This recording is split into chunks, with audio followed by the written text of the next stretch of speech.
So hey guys, welcome. This is a new kind of video that I'm recording. I usually upload travel vlogs, but due to current scenario, I have decided that I will be recording videos with my friends. Simple conversation that I will be having with my friends, and I will be learning new things with my friends, and hopefully you guys will be also learning different things from the conversation that we'll be having.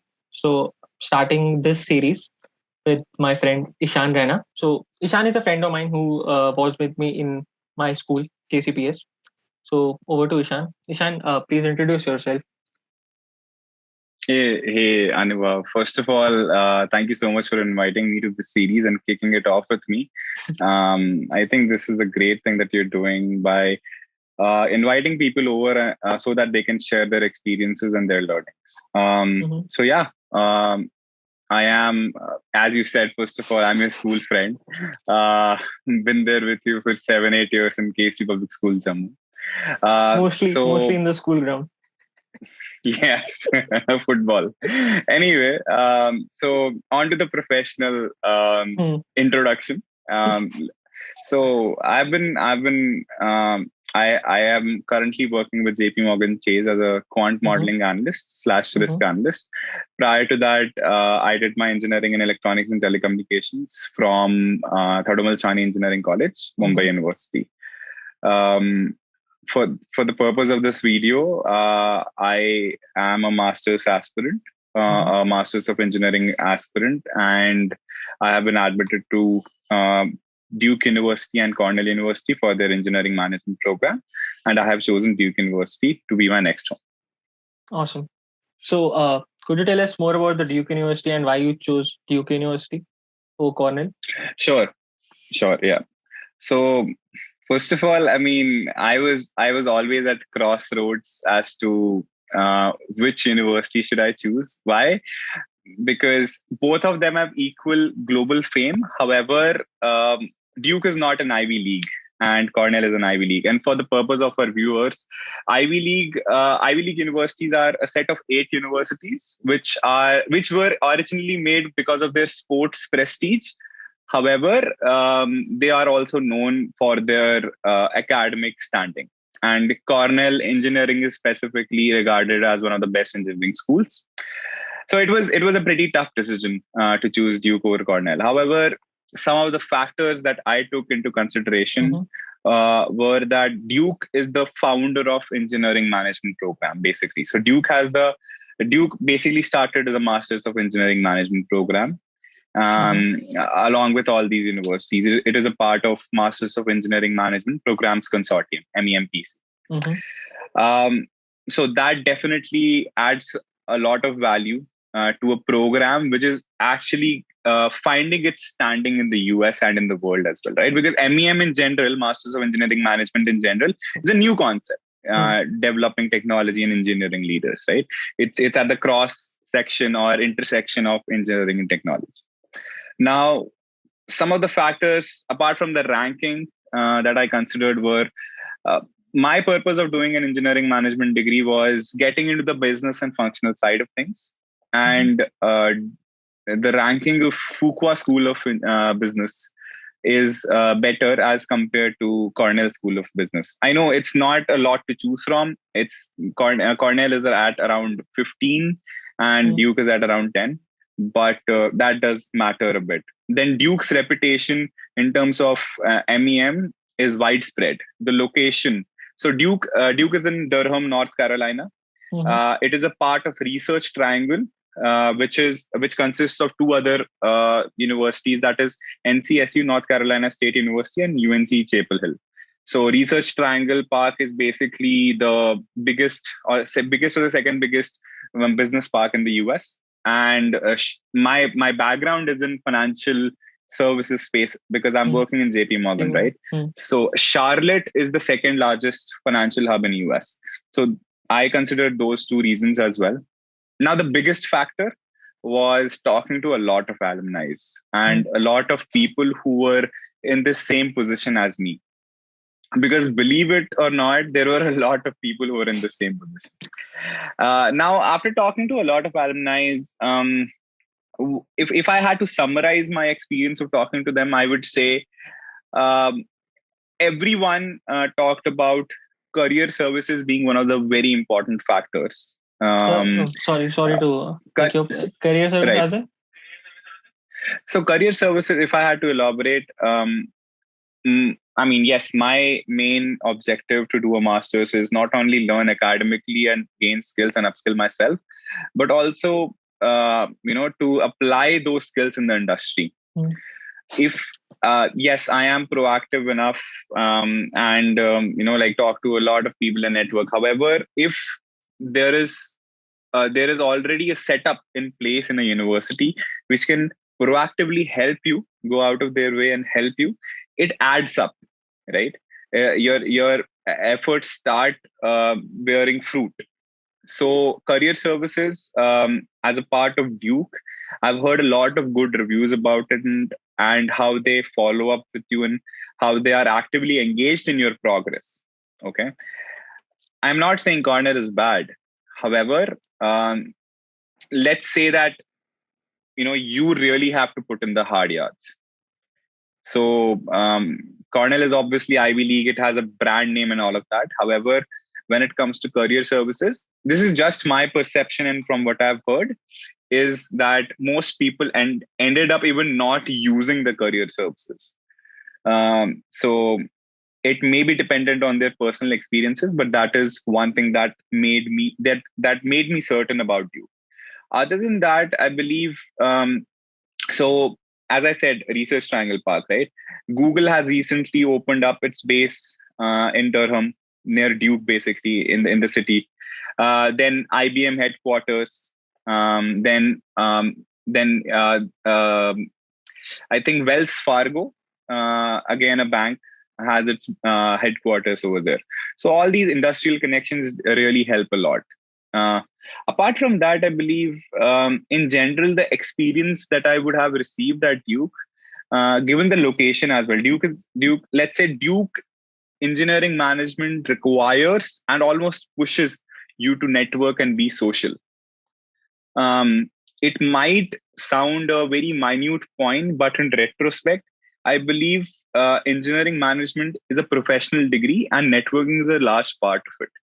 So I believe that that one aspect is something that I seriously considered. Now, there is one point which actually, I'm even a little bit confused right now, if I have to be honest. But the curriculum at both Duke and Cornell is amazing, right? Top 10, 20, 15 schools in the US. However, it's more rigorous in Cornell, which is a good thing, right? You're paying for a degree and all of that. It's a good thing. Uh, in Duke, it is not as rigorous. However, it is more applied, more projects and all of that. Industry So oriented. let's, right, Mm. exactly. And since it's a professional degree, my objective is that, right? There are great things about Cornell as well. However, for the purpose of this question, I believe, um, I wanted, if I have my fundamentals and basics clear, and plus I can apply that to my course projects and case studies via case studies and group projects. I think that sounds to me like a better fit. Plus, Duke had a lot of old established student clubs, which are renowned in the industry. Duke is famous for that. So yeah, I mean, these were some of the reasons that I considered, apart from a lot of other reasons. But yeah, these were some of the most important ones. Awesome, awesome. And also, I can also see behind you. I guess it's Duke College, no? Yes, So yes, it's the famous Chapel Tower building, the Duke Chapel building in the Duke University. So it's basically it's so Duke has a Gothic type architecture, mhm. and I mean, I just thought of for the purpose of this video, just bring that out. Cool, cool. So, Ishan, tell us more about your course, MEM, MEM, Masters MEM, of Master. Engineering Management. Okay.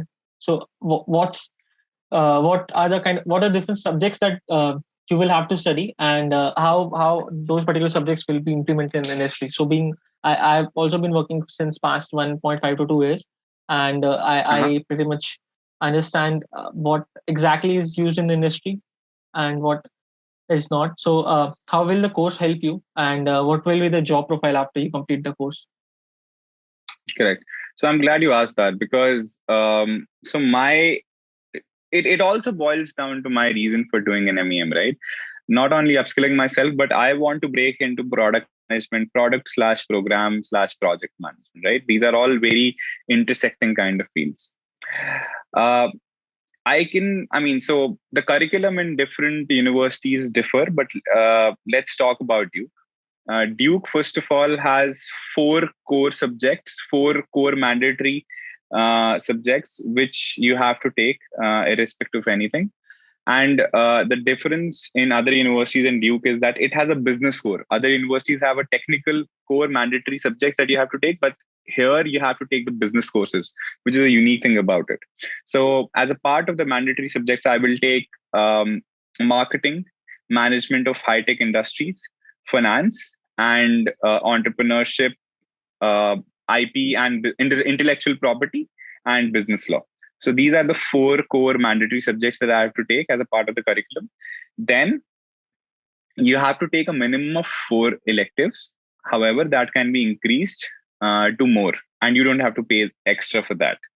So currently, what I've thought about is specializing in product management and product development, right? So I have thought of taking competitive strategies. I've thought of taking managing product development. I've thought of taking project management in high tech industries. Additionally, I've thought of taking negotiations with respect to entrepreneurship. So these are the four subjects, apart from a few more combinations that I've thought of taking. But yeah, this is somewhat how the Duke curriculum that I'm going to undertake looks like.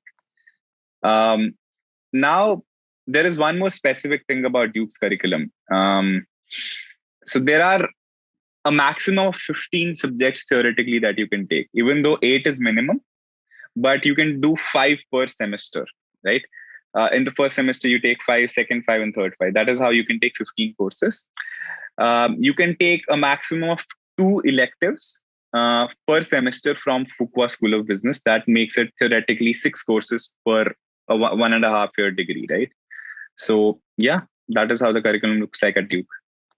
So it's a 1 year course or 2 year course? I guess it's a 1.5 years course. Right. So it's a 16-month course. Mm-hmm. If I have to drill down to that, it's a 16-month course. Most of the MEM programs, engineering management programs, are 15, 16, 17-month courses. I believe the one at Columbia is also, yeah, it's 18 months. So yeah, most of these courses are 1.5 year courses, except Stanford, it is 2 years. So yeah.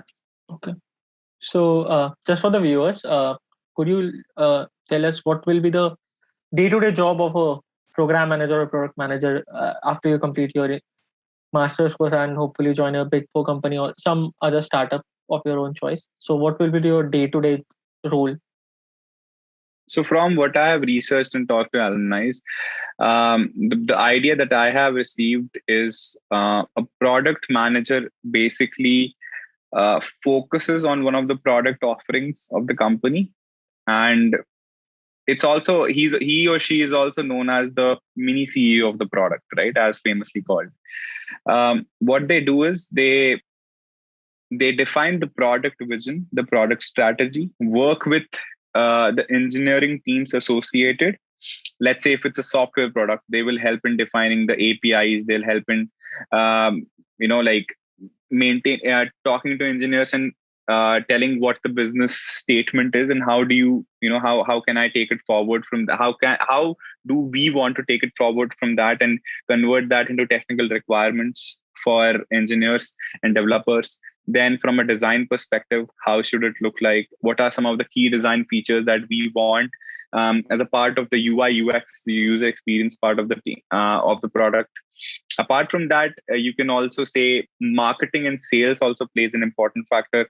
How that comes under product launch strategy, right? What is the correct time of launching the product? How do you do market research? And and after all of that, taking a judgment call. Then there are various things that product managers do. Sometimes it also I've heard this famous podcast of the product school, where it says that sometimes it also means even if your work is done, um, but you have to be there, let's say, for supporting your team. That sometimes also means bringing a coffee for them, being a moral support. So it basically, yes, apart from what I've said, it also means that doing anything and everything for the product. So it depends on the definition of the industry that you're working in. For example, product managers in Microsoft are known as program managers. Product managers in Apple are known as, there are two distinctions: product marketing manager and engineering product manager. Product marketing manager is more like the product manager definition we are talking about, and engineering product manager is basically more like a project manager. So now let's say, what about project management, right? Project management, in my opinion, and what I've heard, is delivering all those tasks, making schedules, a master of Gantt charts, right? That's the common definition we have heard.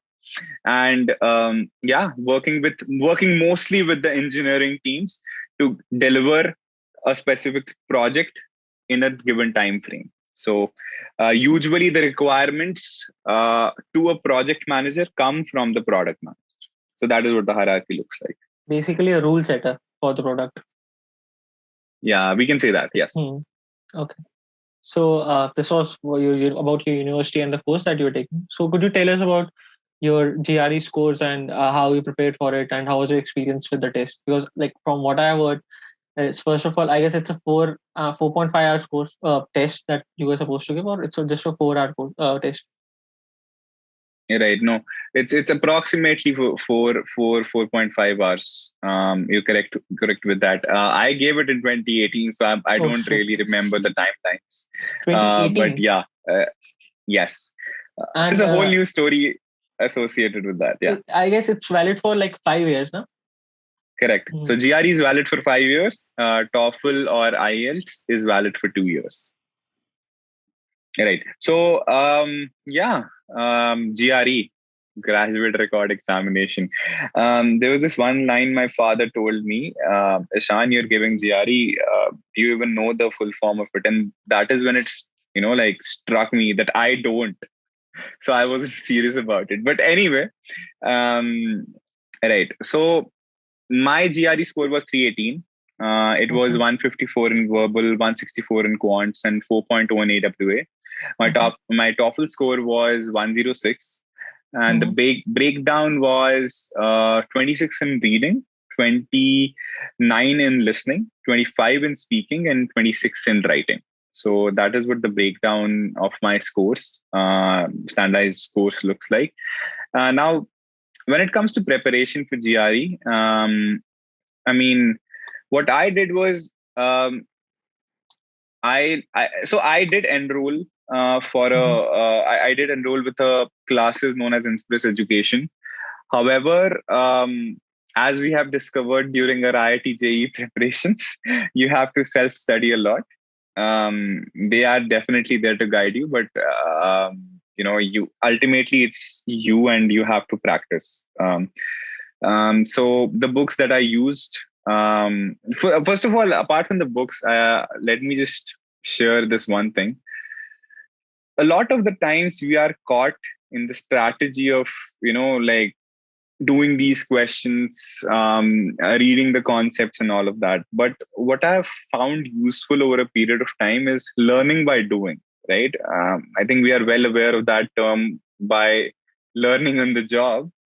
But So what I did was, I practiced questions directly. I gave mock tests directly, so that I could have understood where I lacked. Right, the type of questions that I wasn't able to crack, or I wasn't able to complete in a given time span, I used to focus more on that. Similarly with the mock test, the books that I used were the famous Manhattan 5 pound or 5 lb. It was the Barron's Princeton 1019 question series. And I also used, there was some YouTube videos for Magoosh, and an online book for Magoosh. So that is also what I referenced while preparing for my GRE. So Yeah, long story short, I believe you need around 2.5, 3 months for, in my opinion, to prepare fully for your GRE, practice all the questions, because mathematics and maths, or like quants, is one aspect of it, and you can do that. It's manageable. You can easily get a 165 and above in quants. However, verbal is something which is not not what we use in our day-to-day life. Let's say even a part of this conversation, I don't think I've uttered even a single GRE word, right? So for that we need practice, because GRE as an exam is vocabulary heavy.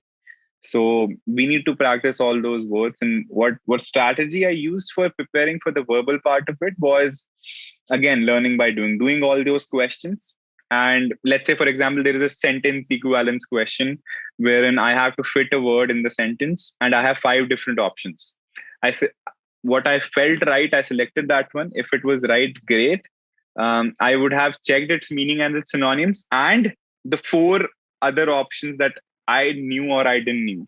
That is how I created my own list. So there are these lists, Princeton list, Barron's 333, and all of that, which are most frequent words repeating and all of that. The list which is most commonly repeated in GRE exams, right? However, what I did was I created a list of my own, which during which I was practicing. I was writing down these synonyms, and most of the times, what I saw was the new words that I came across were actually synonyms of the old words. And that is how, let's say, if I did 100 words in 1 month, I actually did 300 to 400 in total, because of the 3, 4 synonyms that I Correct. used to write for them. Mm. What is important is to practice. Yes, quantity is important, but quality over quantity any day. So you should go back to the concepts, revise them, and yeah, hope to God that it works out. Yeah. So it was about GRE. So most of the people know about GRE. Even I know some details about GRE. But what is TOEFL? So is it mandatory to give TOEFL before applying for masters? Right. So what I know about And test for of English starters, as a do you know foreign what is the meaning language. of TOEFL?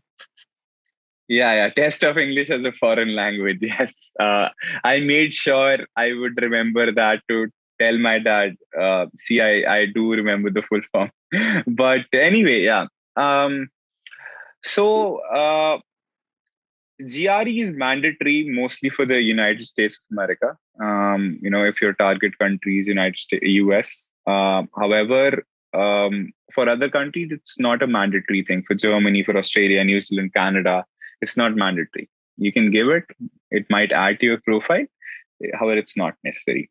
What is necessary though is a standardized English language test, which is either IELTS or TOEFL, Hmm. because we are non-native speakers of English, Correct. right? And for us to, even though, let's say, our course instruction, and we may speak, you know, great English or better English than a lot of other people, or let's say people in Spain or all of that, right? We Indians are, um, you know, great speakers of English, let's say, right? Even with that assumption, they cannot let us come to a foreign country for an academic vocation without a standardized English test. So that is why, whether you give GRE or not, it's not that mandatory. In fact, for the fall 2021 admission cycle, the GRE was waived off due to the various COVID restrictions. So more and more universities are waiving off GRE. That is a trend that I'm seeing. But yes, TOEFL or IELTS is important if you want to pursue further studies, master's, PhD, undergrad, anything abroad. So yeah, and if I have to, I mean, if you're doing a preparation for GRE, TOEFL is not that tough nut to crack, because it's literally how you speak, what you write, and all of that. Most What is recommended, you get a 90 plus score and you're okay. Some universities have a cutoff of 100, so that is there. However, it's not that difficult. There is this YouTube series that I remember, Noteful videos. that one can search and learn from them. There are a lot of free resources available online, which help you make a structure of the different questions that are asked in the TOEFL exam. I haven't taken the IELTS exam, so I cannot speak for that. But for TOEFL, I believe it's not that difficult to crack. Mm-hmm. Awesome. I guess for Canada, it's IELTS. You have to give IELTS for Canada. Yeah. So basically, the distinction between both of these exams is that TOEFL is the governing agency for TOEFL is the US, and for IELTS it is the British Council. So both TOEFL and IELTS are accepted worldwide, and you can even take TOEFL for Canada. However, IELTS is something which I have heard recently. It's more, like more acclaimed and more globally accepted as compared to TOEFL. So yeah, it should be a safe bet, in my opinion, if you take IELTS. Mm-hmm. So, Ishan, this was the test and the materials that you used and what were the scores. So, tell us about the roadmap that one has to follow to go to the college or apply for a college. And if one gets admit like you did, so what Mhm. are the next steps? So, beginning is the preparation of the test, and then you have to test. So, in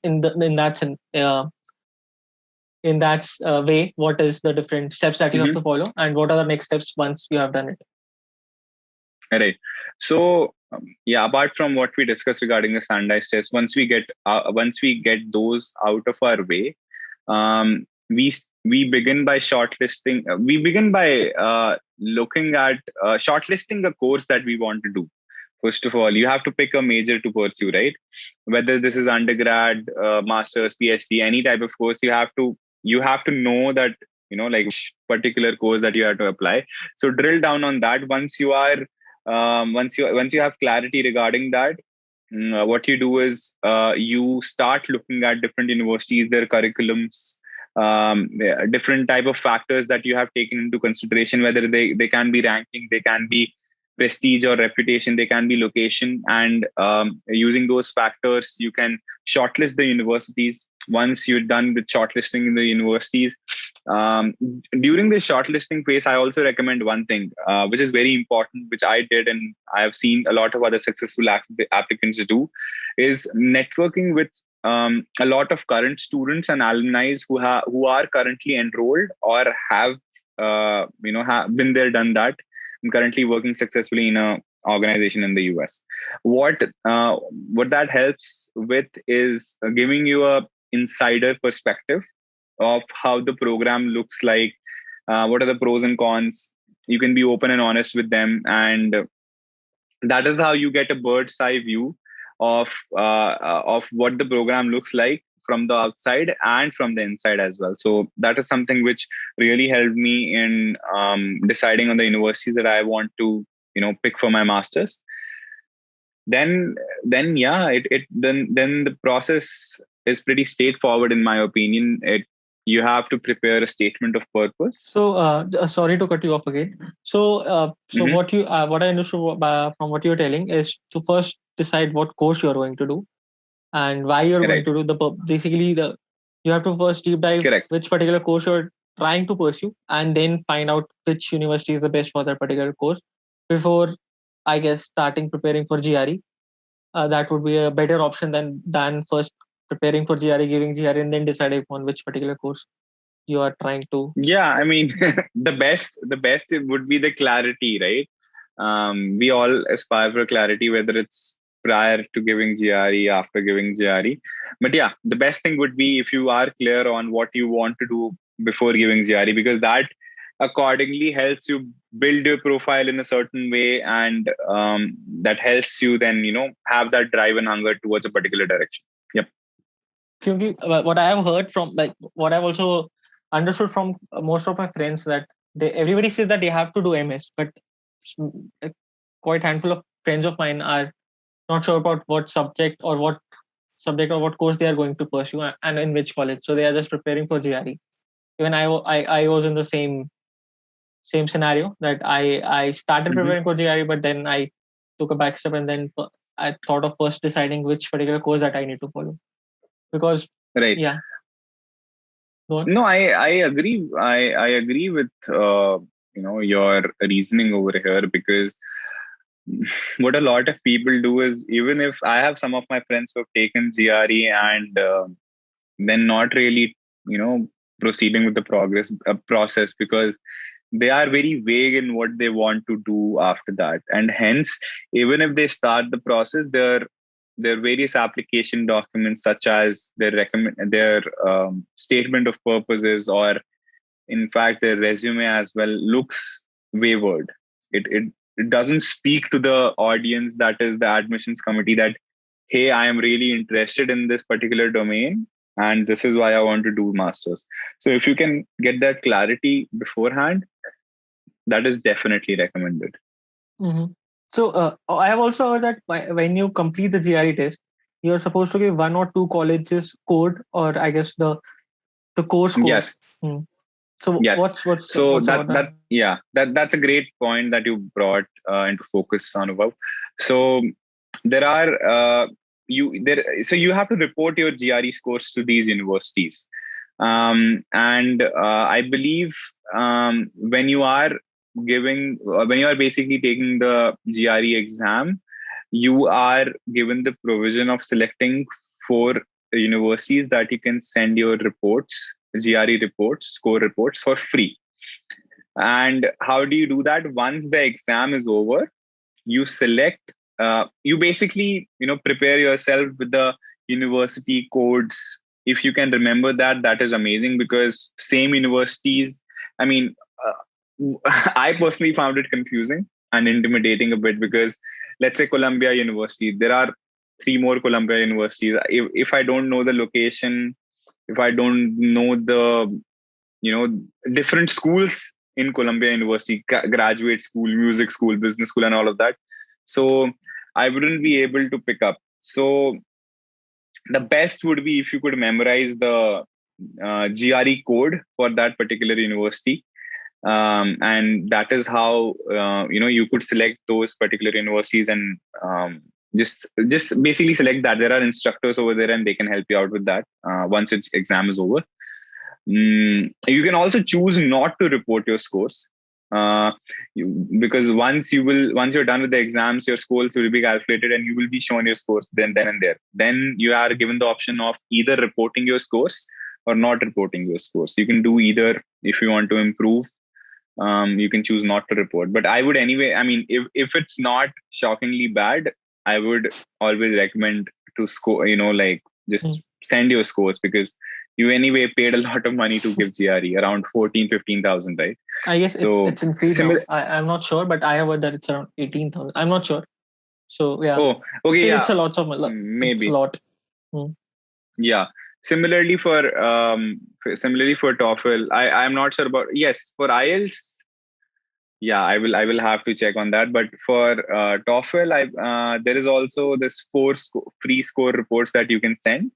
And the best thing about it is that you don't really have to worry during the exam about all of this. You have to do it 24 hours, 24 to 48 hours prior to the exam. And you can go to the university, or Google the TOEFL course for that particular university, and in one tab, and select it in the other, which is the TOEFL ETS tab. So that is something which is, I find, which is easier to do. And probably if ETS is listening, then please do that for GRE as well. So Yeah. tell me one thing. So when you applied for those 4 universities after giving the GR exam, so what is the scenario for SOP, or the usual steps that you have to follow? So is it that you just send across your score to these 4 universities and then follow up with the next steps, or is it the next steps are common whether you apply for those 4 universities or not? Right. So once you are sending your score reports to these universities, that is one part of the process, right? Standardized tests gone. Then the next steps, as far as the application process is concerned, I recommend, first of all, opening the application account going to that program website of the university and opening the application account and going through it once, filling up as much as personal details, biographic details, geographic, and all of those details as possible, till the time you come to a section where you have to, upload your documents. The documents that I'm talking about is your statement of purpose, your resume, if there are any additional essays such as diversity essay or a personal statement. Now, let's say, statement of purpose, what does it entail? It's literally your purpose of doing this particular degree from this particular university, right? It should include I think it should include a short introduction of, so how I did it was a short introduction of who I am, what I want to do, and what is my goal. Let's say I am working in Jays and all of that, and my interests lie here, and that is why I want to. My goal is this: establish a goal early on, and that is why I want to do a master's of engineering management from this university, which basically says it's like introduction, which states that what is to come in the further paragraphs below. That gives a clear aspect. Okay, so he wants to do an MEM because he wants to become a product manager in a financial services firm, let's say. And then there are different orders. Some people follow chronological orders, reverse chronological order, as in your most recent experience, and or some people or follow the chronological order in terms of what happened first. I followed what happened first, which is basically my academic degree. What I did in that particular degree, which helped me to focus on this particular, the master's degree, the MEM. What are some of the factors or the experiences in my undergrad that helped me choose, or that pushed me towards an engineering management degree later on in my career, or helped me decide it in a certain way. Then comes on to my, since I've been working for the past 22 months or something. It also boils down to my professional experience, and since it's a professional degree, people who have not, let's say, people right after college can also pursue an engineering management degree, and there is no such preference given to people with work experience. It's just another factor that they can consider, but there is no such preference. In fact, um, I'm digressing a bit from the topic. However, some universities may prefer undergrad because, CRE let's worded say, yeah, yeah. So some universities may prefer undergrad. Let's say Dartmouth, which has one of the top MEM programs. This year around, they only took around 4 to 5 Indians from the 2021 master's applicant pool, because we were affected by the fall 20 deferrals. But anyway, most of them, I think, yes, 4 of them were undergrad. I mean, freshers, don't have any work experience, and one of them was a person who has 2 or 3 years of work experience. So, this is the top MEM program, let's say, in most aspects. And if they are taking undergrads over people having work experience, it means that you are not really at a disadvantage. Anyway, so then you can talk about your professional work experience. What are some of the factors which screamed to you that, hey, Ishan, that you want to do this degree? Why do you want to do this degree? What are some of the factors that told you that, hey, this is something that you are really interested in and you can take this forward? Basically, all over your statement of purpose, what you should be obsessed with is telling them the reasons as to why do you want to do an MEM. It should be very clear. Yes, it should be concise, but clarity should scream through your essays. So yeah, that is definitely one of the important aspects. Now, one of the other important aspect, what I believe, is your goals. They focus a lot on that, because if, I mean, they can understand if you're not really clear upon what you want to do. I wouldn't recommend that. If you have thought about, if you have researched about what you want to do, let's say you're interested in project management, go search about it. There are a lot of factors, and there are a lot of resources available on the internet that you can search, right? Do a little course on project management that will help you understand at least the basics of what it is, ABCs, right? And if you could be interested in this, because that is very important, because if you can't take that effort of searching as to what you want to do, um, I don't think then the university thinks that you are clear enough, you're very vague. That is what it means.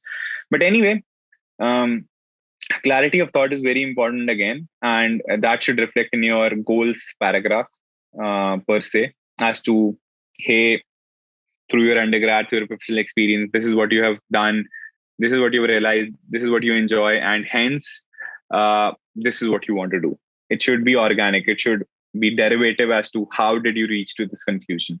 It shouldn't be like, hey, I did marketing, now I did, let's say, engineering, and now I want to do accounting. I don't know, I mean, it shouldn't be at three crossroads, or it should be like three distinct topics.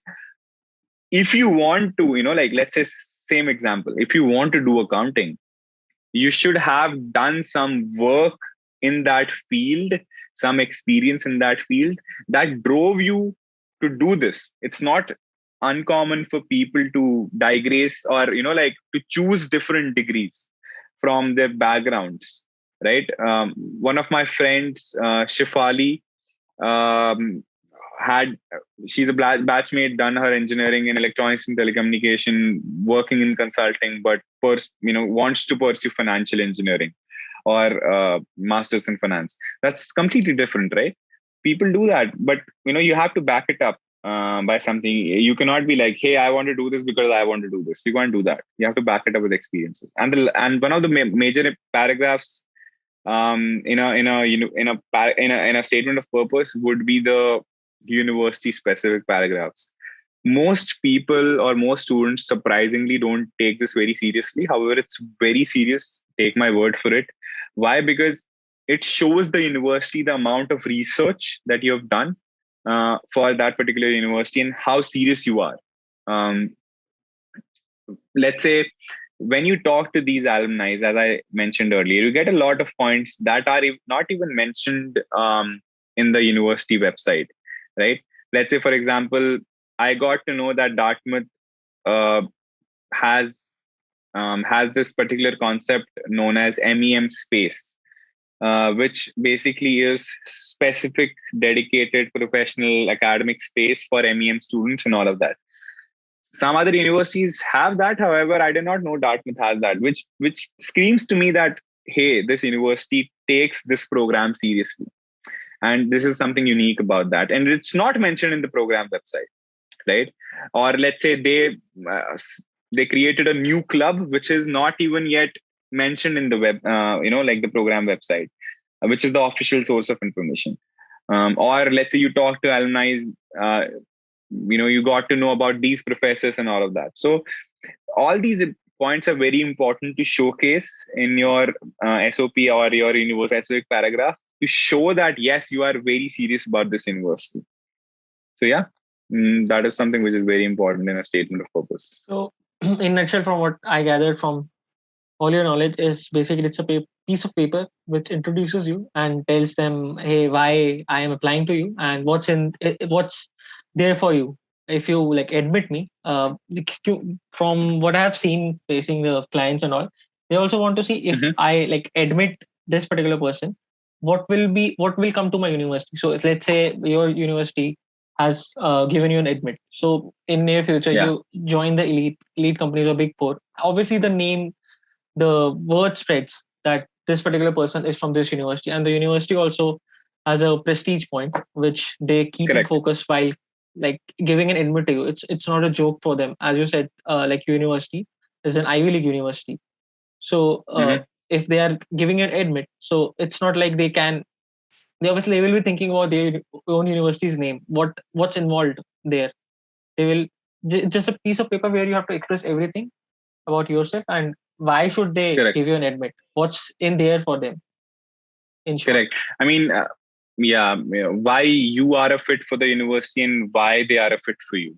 We can boil it down to that. But Yeah. that's pretty difficult. Just keeping it in a piece of paper, I guess it should be around 300. I am not sure. Like a piece of paper will be around Right. So 150 to depends 300 depends words. on no. So it depends on the university to university. The shortest that I've heard is around 150 words for a diversity essay, which is around 1,000 characters for Stanford. But that's the shortest that I've heard till now, the Mm-hmm. diversity essay, which is an additional document. For an SOP, you generally should be good with somewhere around under 1,000 words. So that is one thing. You have the liberty to go till, let's say, 1.5 pages with 11-point font and all of that. So under 1,000 should be good, but some universities in specific ask you to do 500 words, so please don't exceed that, because Mm-hmm. that's taken as a negative thing if you cannot like present your thoughts concisely and in the format they wanted you to. So it's sometimes taken as negatively. So yeah, it depends on university to university, but in general what I've seen is 750 to 1,000 words should be good. So that means there is an upper limit as well as a lower limit.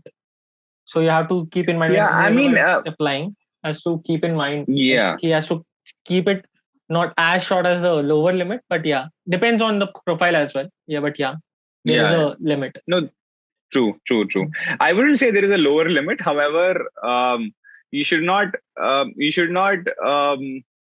leave your reasons or leave your statements incomplete. Always back them up with, let's say, a star format, right? Outcome, why, how, all those five whys and all of that. Have a complete experience out of any one particular like bring that conclusion from one particular experience, show all aspects. And if you do that, I think it takes somewhere around 750 to 1,000 words. So yeah. Awesome. So how much time did you take to complete the whole SO? Because what I have heard is like people even take 3 or 4 months to write down an SOP. Write down an SOP, which is Right. like it was pretty shocking for me if a person is taking 3 months to write a SOP. Right. So yeah, it's shocking, but it's true. Most of the times. Why? Because you have to go undergo multiple repetitions and iterations. I started my process pretty early, around March of last year, March or April of last year, and my SOP was a constant thing. I don't think I ever would say that my SOP is complete until I submitted my SOP. It is a constant process. Let's say 4 or 5 months. I was like, so anyway, my first draft took around 20, 25, 1 month, let's say, and then it was a series of iterations by, first of all, taking 5 days off, a week off, then giving it a fresh look, asking your trusted friends to look at it, your family, parents to look at it, because that is important. Once that is done, you should definitely show it to the alumni. Again, it's a very important point. Program alumni or current students who have been there and that, they know how it should look like, because they are literally there, so they can help you out. So build a relationship such that they can help you out. And once that is done, you take all those feedbacks into consideration, reiterate it, again make a draft, and do that till the time you feel that, oh, it is getting somewhere. You can, I mean, there's one particular line that my friend Shlok, who got into Dartmouth this year, told me that, you are never satisfied with your SOP until you submit it. And that's true. There is always something you can improve. It's not like you're perfect. But yeah, there comes a point when you are, I feel there comes a point when you are really pressed for time and frustrated that, oh, okay, I don't think I can actually, make it better now. If that point comes, I think that is when it is more or less ready. So yeah, long answer short, I think it's an evolving process that I cannot pin down on a specific timeline as to when it gets completed. So it's an Cool. evolving process. Cool. So GRE is done, SOP is done, application creation or account, and that part is done.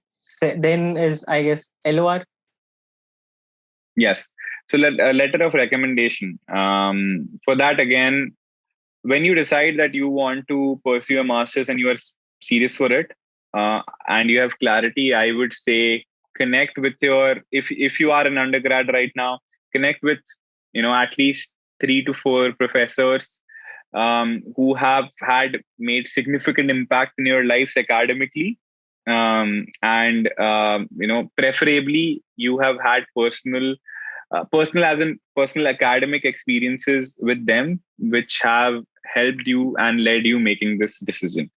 um, Now significant, because why the period of association? So here, when you are choosing a recommender, the period of association with the recommender is very important, because let's say if I'm choosing someone who knows me for 3 months versus someone who knows me for 2 years, um, even though in those 3 months I might have done great things, however, over a period of time, over a period of 1 year, 2 years, a person gets to know you better in a lot of different situations.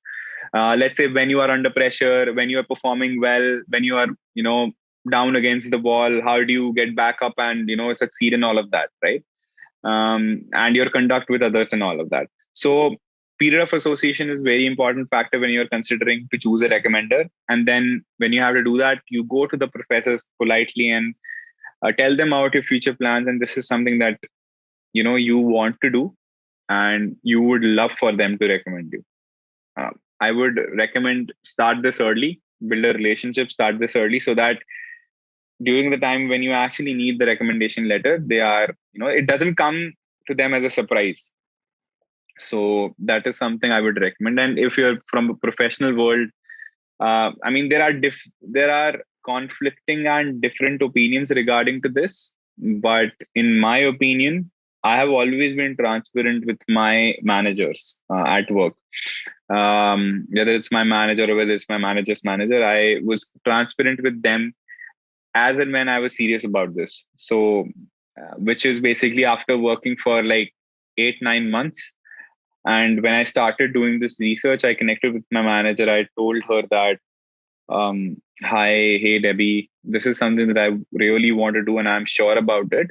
I, I would definitely, I mean, I would, be glad, or I would love for you to recommend me, if you could recommend me, because there are a lot of factors that you have to consider, that they cannot, and all of that, confidentiality properties and all of that. But yeah, that is how you proceeded, because if you are basically, you are leveraging them, right? If you are leveraging them, it shouldn't feel like it's sudden, or it's just a transaction. It should feel more organic, and it should come on good terms. So yeah. Awesome. So after the whole process is done, you just have to apply for the university and wait then. Right. So you already have created an application account, opened an application account, and filled all the details. Now you know what you have to do. You have to get done with your SOP, upload it. Then there is a section of recommendation. You provide your recommender's name and their email address and the capacity in which they know you. You submit, submit on that particular thing, and when you do that, an email goes to your recommender for them to submit the recommendation. Let's say these people are very busy, professors and managers and all of that. Most of the times what happens is, if you have made a good relationship, they'll recommend you within a week or two. But if you're pressed for time, there is a reminder option. You can be cognizant of their time and remind them after 4 to 5 days or something, from the portal that is there.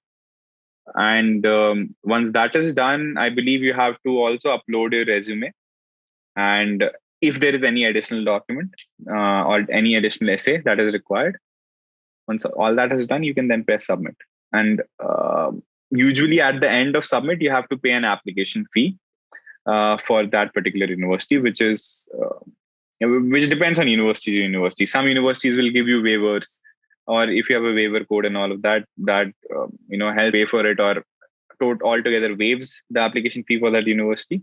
But yeah, this is how the process looks like. Awesome. So what's the average time the university takes to basically tell you that you have been admitted, or sorry, we couldn't move forward with your application? Right. So for different programs, for different majors, let's say MS in CS, MS in EC, MEM, MIS, MFE, and all of that. It depends. Some universities have an early admit option, or they give you an admission on a rolling basis, which basically means that as soon as you apply, they'll start looking at your application and give you a decision within a month or 2 or 3. I mean, it is mentioned there. So, Um, just a question mhm. here. So, early admit, when does the window open? So, what's the definition of early admit and a normal admit? How do you distinguish between these two admits? Right. So first of all, it depends on a particular university if they are open for rolling/early admits. But the difference is basically that there is a specific window during which you have to apply, which is much earlier than the normal window for applicants. Let's say for the purpose of this example, let's say a university had its early admit/rolling deadline by 10th November, let's say, and the normal deadline by 15th January next year, right? So the difference is that you are taken into priority in a way that your application is looked first. There are not a lot of applicants to choose from. So you are at a slight advantage if there is a rolling/early admit policy. So Okay, yeah, that is the difference. awesome. So hopefully you got the admit, and then you will have to like submit. What's the process after like you getting an admit, and what's the procedure? Because Right. most of So the people, once you yeah. So because even in my case, I know till that you get an admit, and then what's the next scenario, next steps that you have to follow after getting an admit. That is also important because I'm not Mhm. sure about what's the next steps that I need to follow. Right. So I'm actually currently in the middle of it. But what you have to do is once you receive an admit, um, you are, congratulations, you are given a specific window for let's say a month or 45 days or something, depending on the university, to accept or reject the offer of admission. Let's say you accept it. What you then have to do is then you will be matriculated in the uh, university, which means that you will be given a email ID, from that corresponding university. Let's say I got a Duke email ID. Like we have like the company email IDs, right, for ourselves. So you do that. Then after that, you also simultaneously have to upload financial documentation showing proof of funds for 1 year of study in that university, and the amount of funds that you have to show is depending on the I-20 amount. So I-20 is a document which the university issues to you, which has a service ID, which says that yes, this person is um, given an admission into our university, and he has shown sufficient amount financial proof that he or she can pay for this university and their living expenses for 1 year. So you have to upload that. Once you upload that, then it typically takes 3 to 4 weeks. Sometimes it is very fast. It depends on the application load, depends on when you're doing it and all of that. But let's say typically it takes 2 to 3 weeks for them to process it and give you that particular document. In a normal year, and not in a normal year, they send it to you by post. So you have a physical I-20 with you. But since these are uncharted waters in the COVID times, they are sending electronic I-20s via your email. Once you get that, you fill up a form which is known as DS-160. You fill up that form, and all those details that are required. And I have not personally filled that form because Mm-hmm. I'm waiting for my I-20.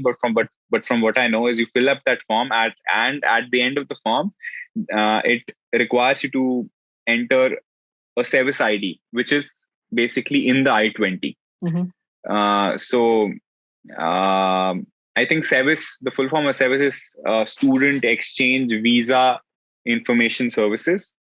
Okay. So for you to if since you're coming as a student, you will be required to be issued an F1 visa, which is a non-immigrant Mm. student visa. And for the purpose of that, you need a SEVIS ID. That is in the I-20. Then you go to the DS-160, you fill up that, you pay the fee, and then you are on to the visa slot booking, right? And prior to that, there is one more form, which is the SEVIS form that you have to fill and pay the SEVIS fee. Then you go to the US Travel Docs website, book an appointment for the biometrics and the visa slot, visa interview. Mm-hmm. So on the biometrics day, you go to the visa consulate or the embassy in Delhi. You submit your, yeah, they take a photograph, submit your documents, and your biometrics and all of that. And then after that, you have your visa interview. And once the visa interview is done, you will either hopefully be accepted or rejected, depending on how it went. And they'll take your passport if it's accepted, and they'll tell you, to collect your visa is approved, and you should collect the visa from the office in a couple of days or 3 days or 4 days, depending on what it is. Once Mm-hmm. that is done, you book a flight and then you fly. Awesome, man. So right now you're just before the D16 form. You haven't received that Yes, yet. DS-160. Yes, DS-160. I am awaiting my Mm-hmm. I-20 one. I can still fill up my DS-160 and save it, so I'll probably do it either tonight or tomorrow. But yeah, um, that is what I have to do. After receiving I-20, I submit my DS-160, pay my service fee by submitting another form, go to the visa site, make an account, book my OFC biometrics appointment, and then book a visa slot. So yeah. Awesome. So you there is another scenario of bank loans and all that.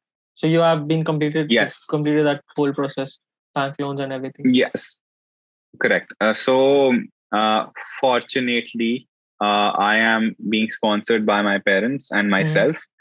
But yes, there are students who have taken education loans, and how they usually go about it is by like getting a quote, a rate of interest quote from various banking institutions, financial institutions to be specific. Why I say financial institutions, because a body that gives you a loan can be either a nationalized bank, SBI, or privatized bank, ICICI, HDFC, and all of that, or it can be the non-banking financial institutions, which are HDFC, Credila, Avance, Prodigy Finance, all these lenders, or they can be a combination of your. They can be international lenders, Avance, and all of that. So yeah, I mean, that is what they do. They get a quote from all of these institutions that they are, like they see what they're offering, and if they're interested, they move ahead with the quote and get a quote from these 3-4 institutes. And depending on where the processing fees is the low, or the loan repayment structure is something that they like, or the rate of interest is something that they are really interested into, that it should be low, and all of that. Depending on all of that and all of those negotiations, they select one particular institution to take a loan from. And uh, here also there is a catch. Either the loan can directly be dispersed to you or directly into the university's account. So yeah, depending on the loan repayment, loan disbursement, and other structures, that is how people go about taking loans. Mm-hmm. So basically, you have to have 1 year of money, the quoted money from university. You need to have that much Correct. money in your account. So they are not bothered about the next year or like the 0.5 year that you have to study there. Right. Right. I'm glad you brought it up. Why? Because the thing is that for an I-20, that is sufficient. You have to show 1 year worth of liquid amount, liquid cash, or liquid funds, let's say, more correct term, which should be readily liquefiable, which can be either your FDs, your recurring deposits, or your savings account balance. That is considered as liquid amount for the purpose of I-20. However, for the purpose of visa, you have to show your I-20 and the amounts and the funds that you showed for that.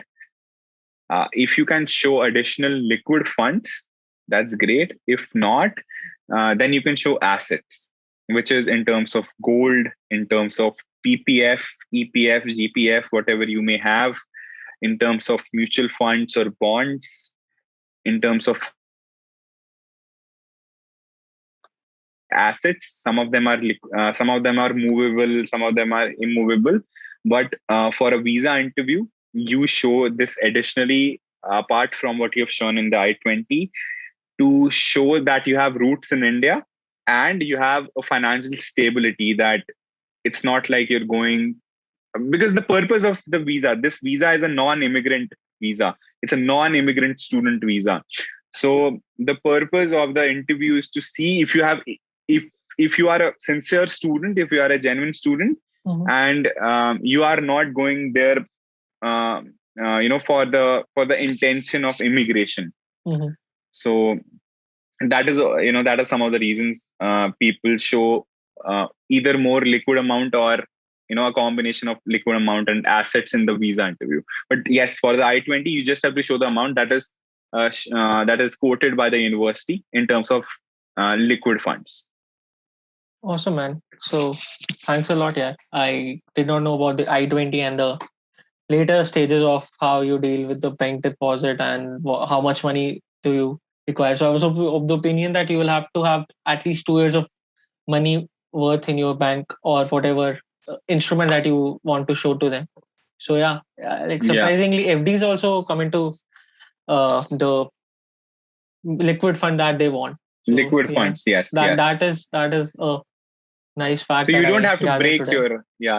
you don't have to break your FDs. You just have to take a bank balance certificate from the bank, which will show that hey, Shan has this amount of money in this account, in the savings account, and this amount of money in the FD.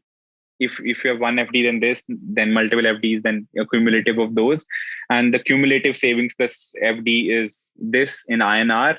The best would be if you could get them converted into the USD as well, depending on the conversion rate approximately, because that helps to give a better or clear idea to the university as well.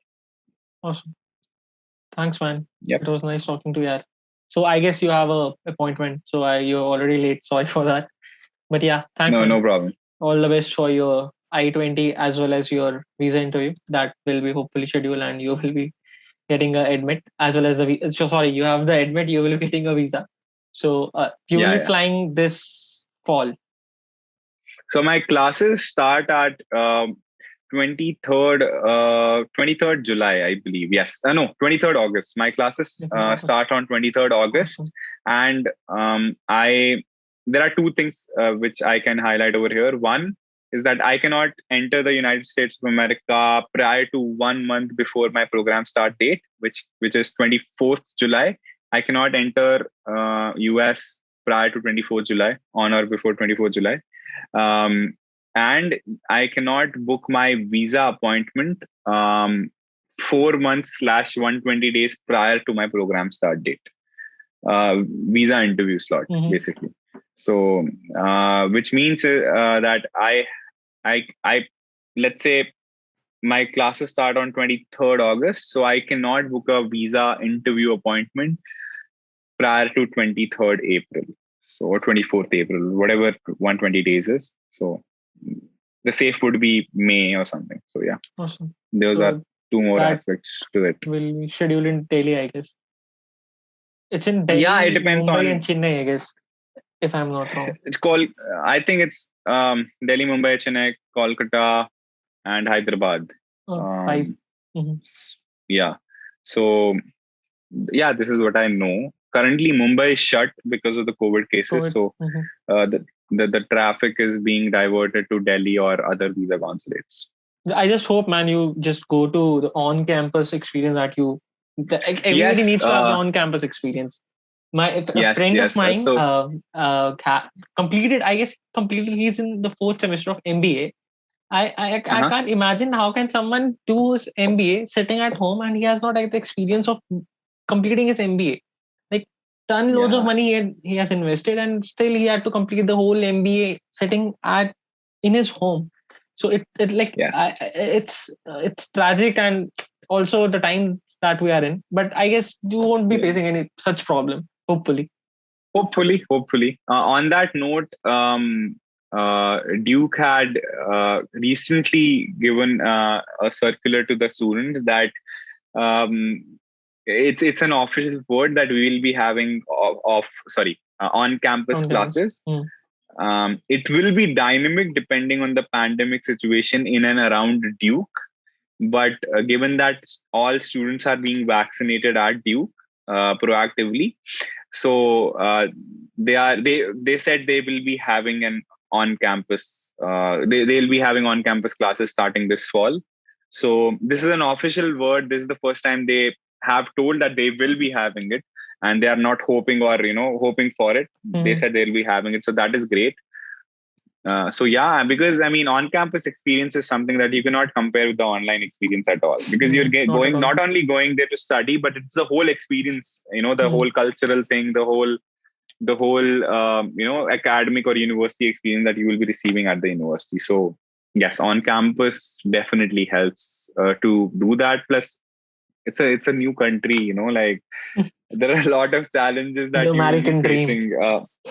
Yeah, so it's like it's great if you can have that on campus experience. It's always I've I've always dreamt of that, sitting in that classroom with professors teaching and all of that. So yeah, I mean, hopefully that happens, and hopefully the situation is in control. But yeah, things are looking positive. Yeah. So we shall be stopping now. Thanks a lot, bro, for coming to this video chat slash conversation that we have had. For people who want to connect with Ishan and looking towards pursuing their masters in US as well as product or slash program management, you can connect with Ishan. I will be linking his Instagram handle as well as email ID if he allows, so that you can contact him Yeah, as well as definitely. you can You search can for him link on my the LinkedIn LinkedIn also. as well. Yeah, LinkedIn is a nice medium through which you can connect to Ishan. He regularly posts his updates there. I follow him on LinkedIn. That's how I got to know that he has been selected in Duke University. So yeah, thanks a lot, bro. Hopefully you will be getting a admit Awesome. as well as your visa intro will be a great one. So yeah, okay then. Awesome. Thanks a lot, man. Thanks a lot. Thanks for having me. And yeah, if there are any further questions that your viewers might have, I'm open to connecting and happy to help. Sure, man. Thanks, bro.